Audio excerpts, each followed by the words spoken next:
प्रधानमंत्री द्वारा जलंधर पंजाब में विशाल जनसभा को संबोधित किया गया। सुरक्षा में चूक के बाद प्रधानमंत्री का यह पहला पंजाब दौरा था। विपक्ष का कहना था भीड़ नहीं जुटा पाए थे, इसलिए पीएम मोदी बहाना बना रहे थे। जलंधर पंजाब में भीड़ देखने लायक थी। काफी संख्या में यहां पर लोग प्रधानमंत्री को सुनने के लिए मौजूद थे। प्रधानमंत्री की सुरक्षा को देखते हुए भारी संख्या में पुलिस दल तैनात किया गया था।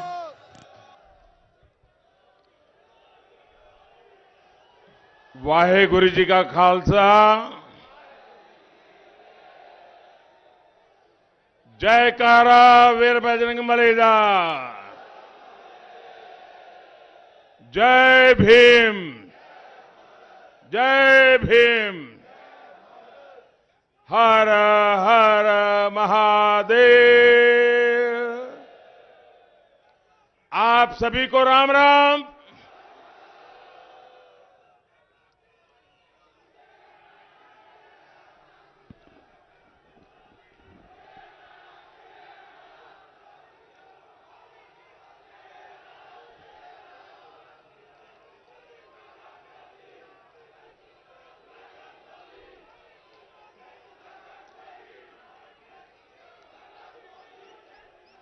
मंच पर विराजमान सभी वरिष्ठ महानुभाव, मैं आज मंच पर भी और इधर सामने भी कई पुराने हमारे साथियों को देख रहा था। बहुत दिनों के बाद सबका दर्शन करने का मुझे मौका मिला। मैं बहुत आनंद अनुभव कर रहा था। सब चेहरे पुराने पुराने मुझे आज नजर आ रहे हैं और कैप्टन साहब ने भी याद करवाया कि पंजाब केसरी का वीर शहीदों के नाम एक कार्यक्रम रेगुलर चलता था। विजय जी से मेरी बहुत पुरानी दोस्ती रही, तो मैं हर बार उनके इस कार्यक्रम में आता था। और वो सही बात है, कैप्टन साहब से उस समय मेरा निकट परिचय आया। एक बार वाजपेयी जी के साथ भी मेरा आना हुआ, लेकिन पंजाब की धरती के साथ मेरा बहुत जुड़ाव रहा है, आप जानते हैं। साथियों, गुरुओं, पीरों, फकीरों, महान क्रांतिकारियों और जनरलों की धरती पर आना अपने आप में बहुत बड़ा सुख है। मैं सभी गुरुओं को प्रणाम करते हुए जालंधर की धरती से शक्तिपीठ देवी तालाब की देवी माता त्रिपुर मालिनी को श्रद्धापूर्वक नमन करता हूं। आज मेरी इच्छा थी कि इस कार्यक्रम के बाद देवी जी के चरणों में जाकर के नमन करूं, देवी जी का आशीर्वाद लूं, लेकिन यहां के प्रशासन ने, यहां की पुलिस ने हाथ ऊपर कर दिया। उन्होंने कहा हम व्यवस्था नहीं कर पाएंगे, आप हेलीकॉप्टर से ही चले जाइए। अब ये हाल है सरकार का यहां।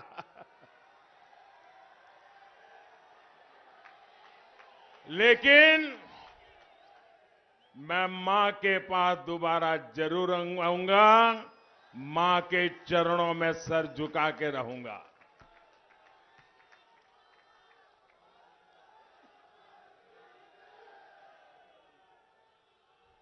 मैं बाबा बंदा सिंह बहादुर, महाराजा रणजीत सिंह, लाला लाजपत राय,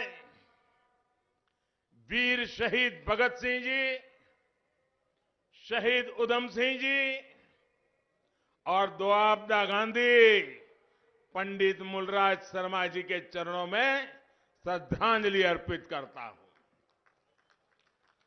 आज जम्मू कश्मीर के पुलवामा में हुए आतंकी हमले की,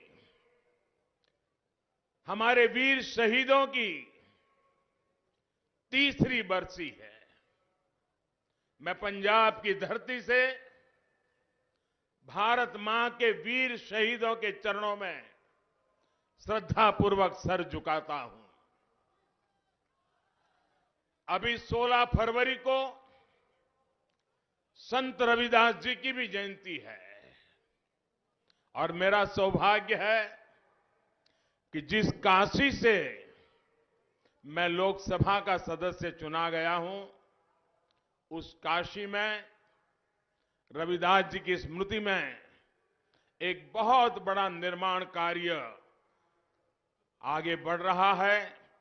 कुछ ही वर्षों में रविदास जी का वो भव्य स्थान, जैसे इन दिनों आप विश्वनाथ धाम को देख रहे हैं, वैसा ही भव्य संत रविदास जी का स्थान बनाने का संकल्प लेकर के मेरे लिए सौभाग्य है, मुझे ये सेवा करने का भी सौभाग्य मिला है। मैं आज संत रविदास जी के चरणों में भी श्रद्धापूर्वक नमन करता हूं। भाइयों और बहनों, अभी कैप्टन साहब भी बता रहे थे, डिंडसा साहब भी बता रहे थे, यहां करीब सब लोग ऐसे हैं जिनके साथ मुझे काम करने का मौका मिला है, मुझे बहुत कुछ सीखने का मौका मिला है। पंजाब से मेरा बहुत भावात्मक जुड़ाव रहा है। पंजाब ने मुझे तब रोटी खिलाई है जब मैं बीजेपी के साधारण कार्यकर्ता के तौर पर यहां गांव-गांव में भटकता था, काम करता था। उस समय पंजाब ने मुझे संभाला हुआ है। पंजाब ने मुझे इतना कुछ दिया है कि मैं इसका कर्ज उतारने के लिए जितनी सेवा करता हूं, मुझे उतनी ही और मेहनत करने का मन करता है। अब मेरी ये सेवा नवा पंजाब के संकल्प के साथ जुड़ गई है। बीते वर्षों में आप सभी ने देश के लिए मेरी मेहनत देखी है। हम देश के लिए जो संकल्प लेते हैं, उस संकल्प को हम प्रकल्प बनाते हैं और प्रकल्प को परिपूर्ण करने के लिए जीवन खपा देते हैं। पंजाब में एनडीए गठबंधन की सरकार बनेगी और ये पक्का है, अब पंजाब में एनडीए सरकार बनने जा रही है। पंजाब में विकास का नया अध्याय शुरू होगा और इसका विश्वास पंजाब के एक व्यक्ति को, खास करके मेरे नौजवानों को मैं ये विश्वास देने के लिए आया हूं कि आपके उज्जवल भविष्य के लिए हमारे प्रयास में कोई कमी नहीं रहने देंगे। साथियों, आज पूरा देश मिलकर नए भारत के संकल्प के साथ आगे बढ़ रहा है। नया भारत तब बनेगा जब इस दशक में नवा पंजाब बनेगा। नवा पंजाब जिसमें विरासत भी होगी, विकास भी होगा। नवा पंजाब जो कर्ज से मुक्त होगा, अवसरों से युक्त होगा। नवा पंजाब जहां हर दलित भाई बहन को मान मिलेगा, सम्मान मिलेगा, हर स्तर पर उचित भागीदारी मिलेगी। नवा पंजाब जहां भ्रष्टाचार और माफियाओं के लिए जगह नहीं होगी, कानून का ही राज होगा। इसलिए पंजाब का नया नारा है, नवा पंजाब भाजपा दे नाल। नवा पंजाब, नवा पंजाब, नवा पंजाब नई टीम दे नाल। नवा पंजाब नई टीम दे नाल। ये नई टीम विकास के डबल इंजन की है। जब एक इंजन सेंटर का हो और दूसरा इंजन सूबे का लगेगा, जब दोनों इंजन पूरे 5 साल चलेंगे तो पंजाब भी डबल ताकत से आगे बढ़ेगा। मुझे खुशी है कि आप पंजाब में बदलाव के लिए अभूतपूर्व उत्साह दिख रहा है।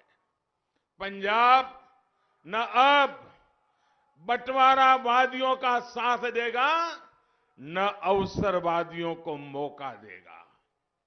पंजाब अब भाजपा के नेतृत्व वाले गठबंधन को मौका देगा। साथियों, पंजाब की धरती वो धरती है जिसने देश को दिशा दी है, देश को हौसला दिया है। जब हमारे समाज में अंधियारा आया तो गुरु नानक देव जी जैसे गुरु आए। गुरु अर्जुन देव और गुरु गोविंद सिंह जी जैसे गुरुओं ने देश और धर्म की हिफाजत की। जब देश भूख और भूखमरी की चपेट में आया तो पंजाब ने हरित क्रांति से देश का पेट भरा। लेकिन जिन लोगों को पंजाब की पहचान में आस्था नहीं है, वो अपने सियासी हितों के लिए इसे तबाह करने पर तुले हैं। भाइयों और बहनों, हमारा पंजाब सीमावर्ती राज्य है। इसकी सुरक्षा, इसकी शांति देश की एकता अखंडता के लिए जरूरी है। इसलिए पंजाब को एक ऐसी सरकार की जरूरत है जो देश की सुरक्षा के लिए गंभीरतापूर्वक कदम उठाए और राज्य को सुरक्षा दे। कांग्रेस का इतिहास गवाह है कि वो कभी पंजाब के लिए काम नहीं कर सकती, और जो काम करना भी चाहता है वो उसको आगे हजार रोड़े खड़े कर देती है।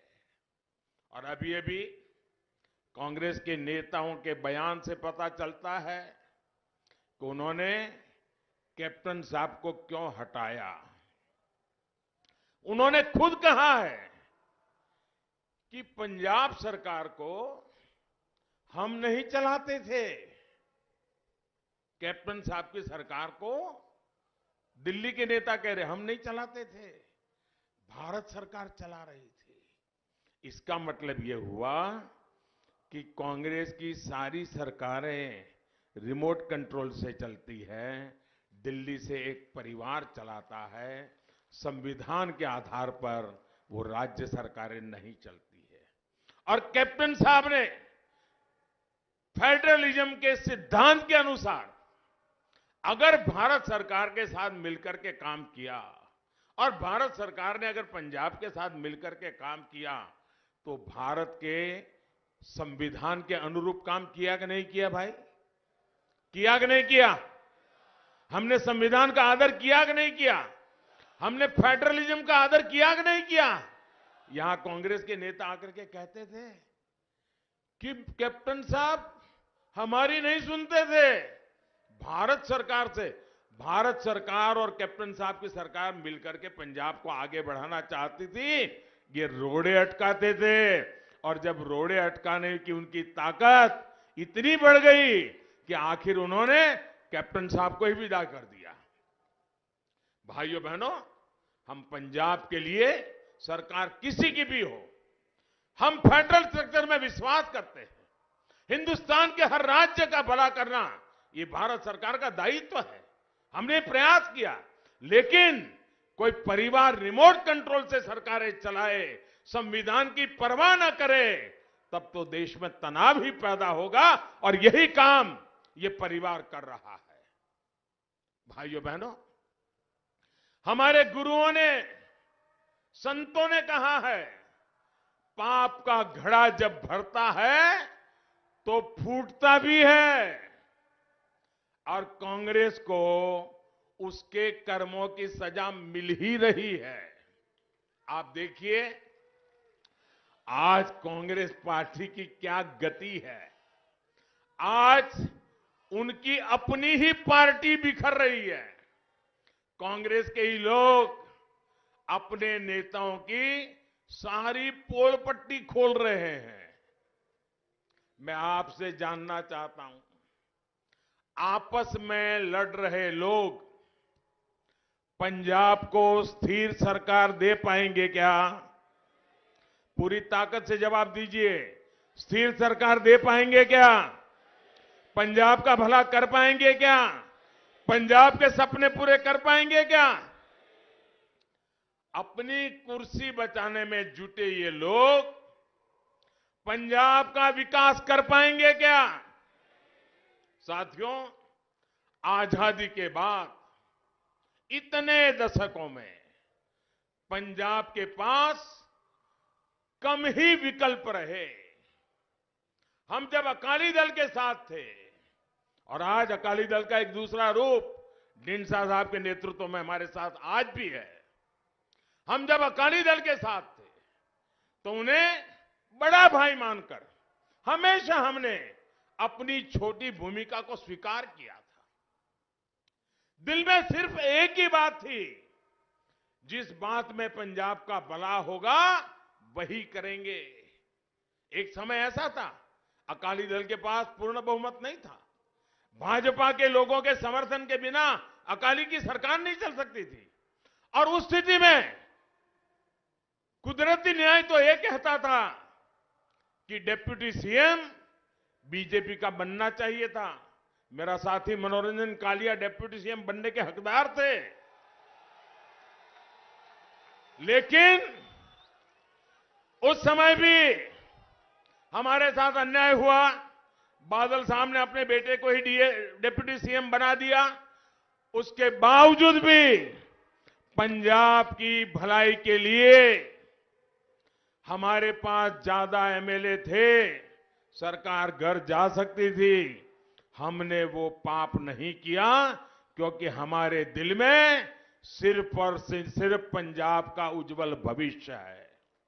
पंजाब का भला हो, पंजाबियों का भला हो, पंजाबियत अमर रहे, इसके लिए हमने अपने राजनीतिक हकों को भी दरकिनार करके पंजाब की चिंता की है। भाइयों बहनों, लेकिन पहली बार बीजेपी सबसे बड़े और भरोसेमंद विकल्प के रूप में, एक सही विकल्प के रूप में आज पंजाब के सामने आई है। पंजाब एक बार बीजेपी को मौका देगा तो बीजेपी पंजाब का कल्याण करके देगी, ये मैं आपको विश्वास देता हूं। और मुझे खुशी है कि अब हमारे साथ कैप्टन अमरिंदर सिंह जी जैसा, ढींडसा साहब जैसा एक प्रभावी अनुभवी नेतृत्व भी हमारे साथ जुड़ गया है। पंजाब को हम मिलकर के आगे बढ़ाएंगे। साथियों, जालंधर पंजाब का इतना बड़ा औद्योगिक सेंटर है। देश में करीब 70% स्पोर्ट्स के सामान जालंधर में बनते हैं। यहां के उद्योगों के लिए, एमएसएमईज के लिए कितनी संभावनाएं हैं। हम जब वोकल फॉर लोकल कहते हैं तो जालंधर के हर उत्पादों को एक ताकत देते हैं। लेकिन कभी कांग्रेस के मुंह से वोकल फॉर लोकल सुना क्या आपने? सुना क्या? अब उसमें कोई बीजेपी है क्या? वो आपका सामान, उसका सम्मान बढ़े, आप जो पैदावार करते हैं उसकी ताकत बढ़े, तो उसमें कांग्रेस का जाता क्या है? लेकिन वो भी, उसके लिए भी उनके पेट में दर्द होता है। भाइयों बहनों, कांग्रेस की नीतियों ने यहां की इंडस्ट्रीज को तबाह कर दिया, रोजगार खत्म कर दिया। इस हालात को भाजपा की डबल इंजन सरकार ही बदल सकती है। अभी पंजाब में व्यापार कारोबार को जिस तरह माफियाओं के कब्जे में दे दिया गया है, ये खेल भाजपा सरकार में नहीं चलने दिया जाएगा। भाजपा की सरकार में यहां का व्यापारी बिना किसी अत्याचार के, बिना किसी खौफ के अपना व्यापार करेगा। इस बात का मैं आप सब पंजाब वासियों को भरोसा देने आया हूं। भाइयों बहनों, देश में आज जहां जहां डबल इंजन की सरकार है, वहां डबल तेजी से विकास हो रहा है। डबल इंजन की सरकार गरीबों को बिना भेदभाव पक्का घर बनाकर दे रही है। डबल इंजन की सरकार गरीबों को बिना भेदभाव मुफ्त वैक्सीन लगवा रही है। डबल इंजन की सरकार गरीबों को बिना भेदभाव मुफ्त राशन दे रही है। डबल इंजन की सरकार बिना भेदभाव गांव का भी विकास कर रही है और शहरों का भी विकास कर रही है। डबल इंजन की सरकार पंजाब में ज्यादा तेजी से सड़कें बनवाएगी, ज्यादा तेजी से पंजाब में आधुनिक इंफ्रास्ट्रक्चर का निर्माण करेगी। भाजपा सरकार आएगी तो जालंधर समेत इस पूरे क्षेत्र में कनेक्टिविटी को बढ़ाया जाएगा, उद्योगों को गति देने के लिए काम किया जाएगा। भाइयों बहनों, डबल इंजन की सरकार विशेषकर छोटे किसानों की छोटी छोटी जरूरतों पर ध्यान दे रही है। आज पंजाब के 23 लाख से ज्यादा किसानों के खाते में 23 लाख से ज्यादा किसान, अकेले मैं पंजाब की बात कर रहा हूं, 23 लाख से ज्यादा किसानों के खातों में किसान सम्मान निधि का पैसा सीधा उनके बैंक में जमा हो रहा है।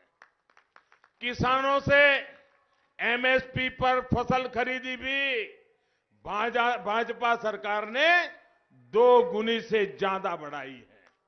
हमने ये भी सुनिश्चित किया कि खरीद का पैसा सीधे किसानों के बैंक खातों में जाए।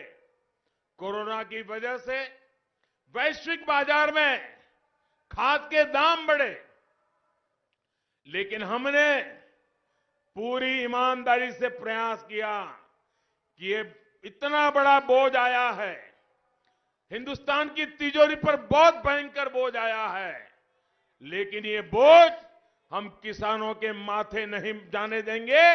हमने किसानों को वो बोझ ट्रांसफर नहीं किया, सरकार की तिजोरी खाली की, लेकिन किसानों को खाद उसी दाम से देते रहे जो पहले हम देते थे। सारा बोझ हमने सहन किया। साथियों, डबल इंजन की सरकार किसानों की आय बढ़े, खेती पर होने वाला खर्च कम हो, इसके लिए काम करेगी। देश ने ऑर्गेनिक फार्मिंग और नेचुरल फार्मिंग की दिशा में भी बड़ा अभियान शुरू किया है। पंजाब में इसका ज्यादा से ज्यादा विस्तार धरती मां को भी बचाएगा और पंजाब के किसानों का फायदा भी करेगा। साथियों, आज एक तरफ भारतीय जनता पार्टी और एनडीए है, जिसकी विचारधारा पंजाब और पंजाबियत से जुड़ी है। हम गुरु नानक देव जी के 550वें प्रकाश पर्व और गुरु तेग बहादुर जी के 400वें प्रकाश पर्व को पूरे देश में और दुनिया में पूरे सम्मान के साथ मनाते हैं। हमने बाबा साहब आंबेडकर की 125वीं जयंती पूरे विश्व में मनाई थी। हम गुरु गोविंद सिंह जी के वीर साहिबजादों की स्मृति में 26 दिसंबर को वीर बाल दिवस की घोषणा करते हैं।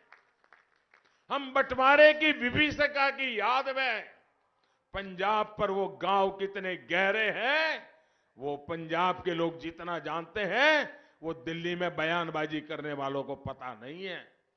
ये विभाजन की विभीषिका कितना घा पंजाब के सीने पर लगा है, उसको भी भुला दिया गया था। हमने तय किया उस विभीषिका की याद में 14 अगस्त को विभाजन विभीषिका स्मृति दिवस की हमने घोषणा की। लेकिन ये लोग पंजाब की विरासत को नजरअंदाज कर रहे हैं। ये लोग पंजाब की धरती पर लूट, खसोट, भ्रष्टाचार और माफियावाद की फसल उगा रहे हैं। साथियों, हम देश की सीमाओं को मजबूत करते हैं, सेनाओं को अधिकार देते हैं, लेकिन उनके नेता सेना के लोगों को गुंडा कहते हैं। हमारे सैनिकों की शहादत पर सवाल उठाते हैं। ऐसे लोगों की नीयत कटघरे में है, उनकी मंशा पर सवाल है। साथियों, पूरा पंजाब गवाह है कि हमने 1984 के सिख दंगों की जांच के लिए एसआईटी बनाई, उसके पीड़ितों की मदद की। लेकिन दंगे के आरोपियों को पार्टी में बड़े पद देकर कांग्रेस ने हमेशा आपके जख्मों पर नमक छिड़कने का काम किया है। कांग्रेस का कंट्रोल जिस परिवार के पास है, वो पंजाब से अपनी पुरानी दुश्मनी निकालता है। जब तक कांग्रेस उस परिवार के कब्जे में है, कभी भी पंजाब का भला कांग्रेस नहीं कर सकती है। साथियों, भाजपा सरकार अपने कामकाज के भरोसे चुनाव लड़ती है। जिनके पास कामकाज का हिसाब नहीं है, कुछ ऐसे लोग भी पंजाब में झूठ का खेल खेलने आ गए हैं। पंजाब में आकर ये पंजाब को नशा मुक्त करने की बात करते हैं, और ये लोग खुद गली मोहल्ले में शराब के ठेके खुलवाने के एक्सपर्ट हैं। पंजाब को इनसे भी सतर्क रहना होगा। ये पंजाब को नशा माफियाओं के हवाले करना चाहते हैं। और आप लोग ये आप भी याद रखिए, ये वही लोग हैं जो सर्जिकल स्ट्राइक पर सेना से सबूत मांग रहे थे, पाकिस्तान के सुर में सुर मिला रहे थे। साथियों, ये कैसे लोग हैं, इनका चरित्र कैसा है, मैं आपको बताता हूं। 2014 का जब चुनाव था, मैं गुजरात में मुख्यमंत्री था और भारतीय जनता पार्टी ने मुझे प्रधानमंत्री पद का उम्मीदवार घोषित किया था। और मैं चुनाव अभियान के लिए पूरे देश में दौड़ रहा था। राज्य के मुख्यमंत्री के नाते वहां का काम भी करता था। एक दिन हुआ ऐसा कि मुझे पठानकोट आना था और पठानकोट से हेलीकॉप्टर लेके मुझे हिमाचल के दौरे पर जाना था। आप हैरान हो जाएंगे, कांग्रेस के नामदार, उनके युवराज, वो सिंपली एक पार्टी के एमपी थे और कुछ नहीं थे। उस दिन उनका भी अमृतसर के आसपास कहीं कोई कार्यक्रम था। मेरे हवाई जहाज को उड़ने नहीं दिया गया। मुझे पठानकोट पहुंचने में 1-1.5 घंटा देरी हुई। जब पठानकोट पहुंचा तो मेरे हेलीकॉप्टर को नहीं उड़ने दिया। क्यों? क्योंकि उनके युवराज पंजाब के किसी दूसरे कोने में आने वाले थे, इसलिए मुझे हवाई यात्रा करने से रोक दिया गया था। ऐसा सत्ता का दुरुपयोग एक परिवार के लिए कैसा होता था, 2014 में, और हेलीकॉप्टर सूर्यास्त होने की तक ही चल सकता था, सूर्यास्त होने से पहले उड़ जाना पड़ता था। मेरे हिमाचल के 2 कार्यक्रम उस समय इतनी दौड़ धूप के बीच कैंसिल करने पड़े थे। इस प्रकार से अपने विरोधियों को रोकना, परेशान करना, ये कांग्रेस के कारनामे रहे हुए हैं भाइयों। इस प्रकार की परेशानियां हर विपक्ष को कांग्रेस पिछले 50-60 साल जब भी मौका मिला है यही करती रही है। साथियों, पंजाब की धरती से गुरु नानक देव जी ने हमें सिखाया था, मानस की जात सब एक ही पहचान दो, एक ही पहचान वो। हमारे गुरुओं ने समाज में कोई भेदभाव नहीं किया, धर्म की रक्षा के लिए बलिदान दिए। महाराजा रणजीत सिंह जी ने काशी में विश्वनाथ मंदिर के लिए सोना दिया और उसे सोने से मढ़वाकर उसका गौरव लौटाया। भारतीय जनता पार्टी आज उन्हीं आदर्शों को लेकर काम कर रही है। आज काशी में भव्य विश्वनाथ धाम एक बार फिर देश के प्राचीन गौरव का प्रतीक बनकर हमारे सामने है। भव्य अयोध्या की जिस भावना को हमारे आदि कवि महर्षि वाल्मीकि जी ने हमारे सामने रखा था, वो आज साकार हो रहा है। पंजाब में भी हमने करतारपुर कॉरिडोर का भव्य निर्माण करवाया है। स्वदेश दर्शन योजना के तहत पंजाब के पवित्र स्थानों को जोड़ते हुए हेरिटेज सर्किट का विकास किया जा रहा है। भाइयों और बहनों, जब हम विरासत को आगे बढ़ाते हैं, अपने पवित्र स्थलों पर सुविधाएं बढ़ाते हैं, तो इसका लाभ वहां के लोगों को ही होता है और देश भर से आने वाले यात्रियों को भी होता है। देश भर से जब श्रद्धालु वहां पहुंचते हैं तो किसी की रोजी रोटी बढ़ती है, किसी को रोजगार मिलता है।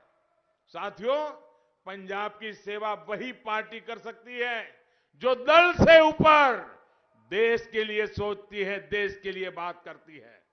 मैं पंजाब के लोगों को यह आश्वासन देना चाहता हूं, हम पंजाब के विकास के लिए कोई कोर कसर नहीं छोड़ेंगे। हम पंजाब के युवाओं के लिए, पंजाब की नशा मुक्ति के लिए कोई कसर नहीं छोड़ेंगे। और मैं पंजाब के लोगों से एक बड़ा गंभीर सवाल पूछना चाहता हूं। मेरी बात को गौर से सुनिए, और जो माताएं बहनें यहां मुझे सुनने आई हैं, और जो माताएं बहनें घर में टीवी पे मुझे सुन रही हो, तो मेरी बात को गौर से सुनिए। आप कल्पना कीजिए, आपके पास बंगलो है, गाड़ी है, खेत है, खलिहान है, अच्छी खासी कमाई है, सुख चैन की जिंदगी है, कोई कमी भगवान ने रखी नहीं है, कोई कमी गुरु महाराजों ने रहने नहीं दी है, सब कुछ है। कल्पना कीजिए, लेकिन आपका जवान बेटा नशे की लत पे चढ़ गया, उसमें ही अगर डूब गया, मेरी माताएं बहनें मुझे बताएं, ये मिलकत आपकी किस काम आएगी? ये बंगला किस काम आएगा? ये गाड़ी किस काम आएगी? अगर बेटा बर्बाद हो गया तो आपके लिए क्या बचेगा? आपके संतान बर्बाद हो गए तो आपके लिए क्या बचेगा? क्या मेरी माताओं बहनों को, उन्होंने जो अपने संतानों के लिए सपने देखे हैं, उन सपनों को पूरा करने के लिए हमने एक माहौल बनाना जरूरी है कि नहीं है? नशे से मुक्ति का अभियान हर मां, हर परिवार को बचाना, उनके सपनों को साकार करने के लिए जरूरी है कि नहीं है? भाइयों बहनों, ये मुहिम किसी के खिलाफ नहीं है। दिल में बड़ा दर्द होता है। मैंने पंजाब की धरती पर काम किया है। पंजाब का मुझ पे कर्ज है, मैं कर्ज चुकाना चाहता हूं।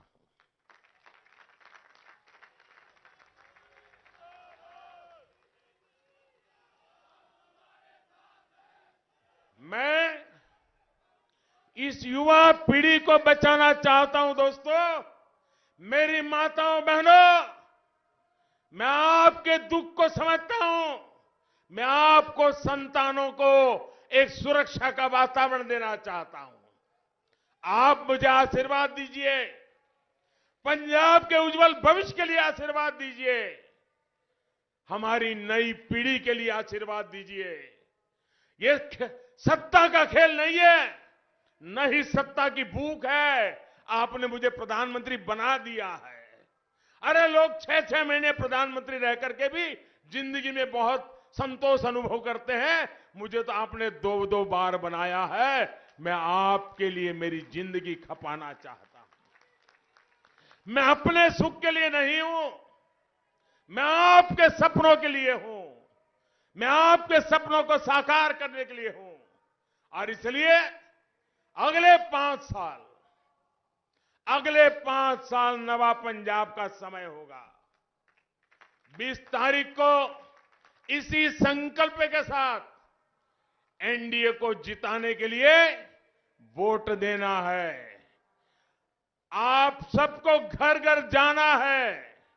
जाएंगे, घर घर जाएंगे, लोगों को समझाएंगे, इन संकल्पों की बात बताएंगे, नवा पंजाब बनाएंगे, भारी मतदान करवाएंगे। मैं आपका बहुत बहुत आभारी हूं।